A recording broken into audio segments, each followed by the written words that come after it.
Oke, saudara, kembali lagi bersama mata kuliah Matematika Ekonomi ya, di mana nanti materi pada video ini itu akan membahas terkait pendapatan disposable dan pendapatan nasional ya. Sama-sama namanya pendapatan, tetapi istilah atau maksudnya, artinya nanti akan berbeda ya. Langsung saja kita ke pendapatan disposable dulu ya. Jadi konsep pendapatan disposable, saudara, atau dilambangkan dengan YD. Y itu lambangnya pendapatan, D ini maksudnya disposable, berarti Y ini apa sih? Yield. Yield itu pendapatan, ya. Jadi lambangnya pendapatan disposable itu YD gitu, ya. Nah, apa sih yang dimaksud dengan pendapatan disposable? Merupakan pendapatan yang siap dibelanjakan, saudara. Siap dibelanjakan oleh masyarakat setelah dikurangi dengan pajak.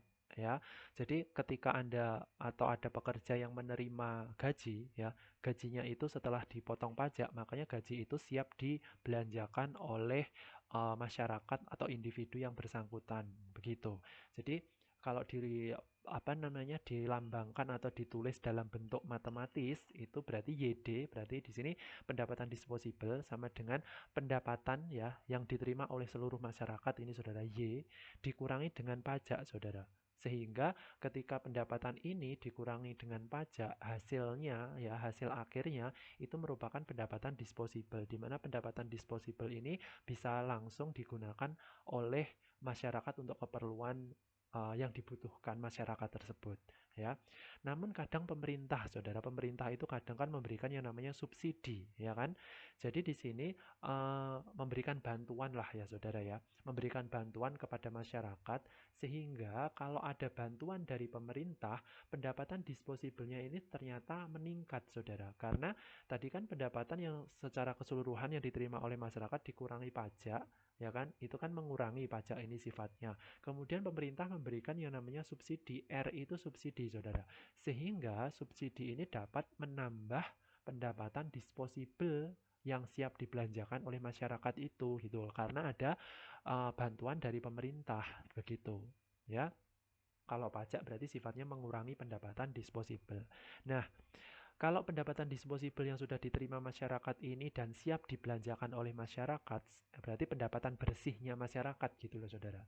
Nah, ini nanti akan digunakan oleh masyarakat untuk kegiatan konsumsi ya, ya konsumsi apapun saudara ya.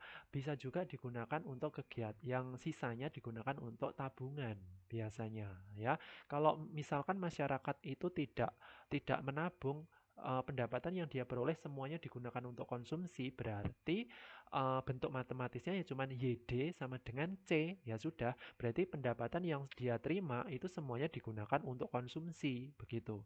Tapi kalau misalkan pendapatan yang diterima masyarakat itu selain digunakan untuk konsumsi, sisanya digunakan untuk tabungan, berarti pendapatan disposable ini secara matematis itu ditulis dengan bentuk matematis konsumsi ditambah saving ya.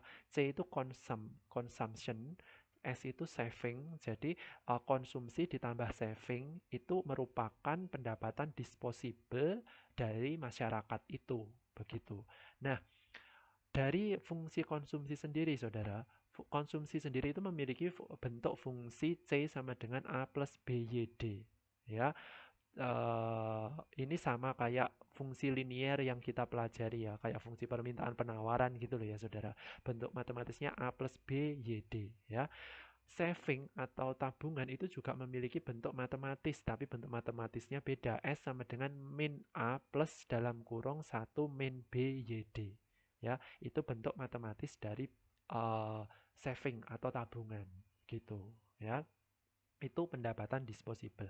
Kemudian pendapatan nasional. Nah, kalau pendapatan nasional itu dilambangkan dengan Y saja, saudara, karena ini tidak untuk masyarakat secara individu atau per rumah tangga, tetapi pendapatan secara keseluruhan. Kalau pendapatan secara keseluruhan suatu negara itu dimaksud pendapatan nasional, bukan pendapatan disposable, ya.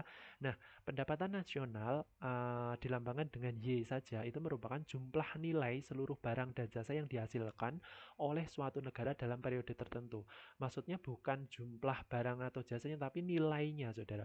Nilainya itu berarti berbentuk dalam bentuk mata uang ya, sehingga berapa sih jumlah barang dan jasa yang dihasilkan di suatu negara tersebut, itu di total, itu yang namanya pendapatan nasional ya. Kadang pendapatan nasional itu hanya berasal dari konsumsi, saudara. Konsumsi masyarakat itu di apa namanya, dianggap sebagai pendapatan negara gitu ya.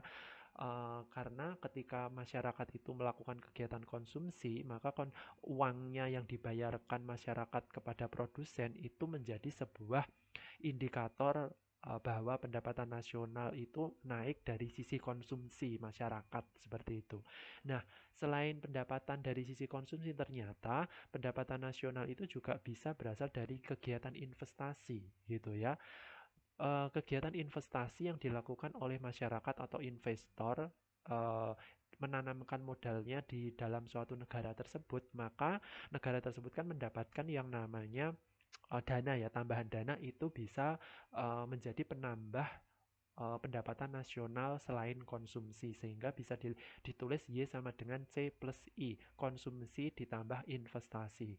Wah, ternyata tidak sampai situ saja. Kalau perekonomiannya itu semakin kompleks, ternyata apa yang dibelanjakan oleh government atau pemerintah ya, itu juga bisa sebagai penambah pendapatan nasional.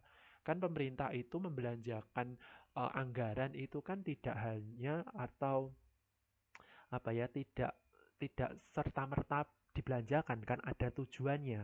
Nah, tujuan belanja pemerintah mengeluarkan dana dana apa namanya, dana anggaran APBN itu ternyata nanti diharapkan bisa meningkatkan pendapatan nasional suatu negara tersebut gitu loh. Sehingga selain dari kegiatan konsumsi tadi, pendapatan nasional itu juga bisa dilihat dari investasi dan pengeluaran pemerintah. Nah, kalau negara tersebut itu melakukan kegiatan ekspor impor atau sudah yang namanya perekonomian terbuka ya, berhubungan dengan negara lain, maka kan akan terjadi yang namanya kegiatan ekspor impor ya, saudara. Nah, hasil dari kegiatan ekspor impor itu ternyata juga sebagai penambah pendapatan nasional dari negara tersebut. Sehingga secara keseluruhan pendapatan nasional secara kompleks ya, saudara, bisa ditulis dengan rumus Y sama dengan C plus I plus G plus dalam kurung ekspor dikurangi impor. Ya, ekspor kan pemasukan negara, impor kan pengeluaran, kita beli barang dari luar negeri. Nah, itu dikurangi dulu, hasilnya nanti ditambah dengan government expenditure atau pengeluaran pemerintah, investment atau investasi, dan consumption atau konsumsi. Itulah yang dinamakan pendapatan nasional secara keseluruhan. Begitu ya. Jadi berbeda pendapatan nasional dengan pendapatan disposable. Kalau pendapatan disposable itu pendapatan masyarakat, setiap rumah tangga atau setiap individu untuk melakukan kegiatannya secara pribadi. Tapi kalau ini pendapatan nasional itu berarti pendapatan dari seluruh nilai barang dan jasa yang dihasilkan oleh seluruh masyarakat di suatu negara tersebut. Begitu ya. Itu konsep pendapatan disposable dan pendapatan nasional. Oke, saudara, cukup sekian materi yang dapat kita paparkan. Nanti kita akan diskusi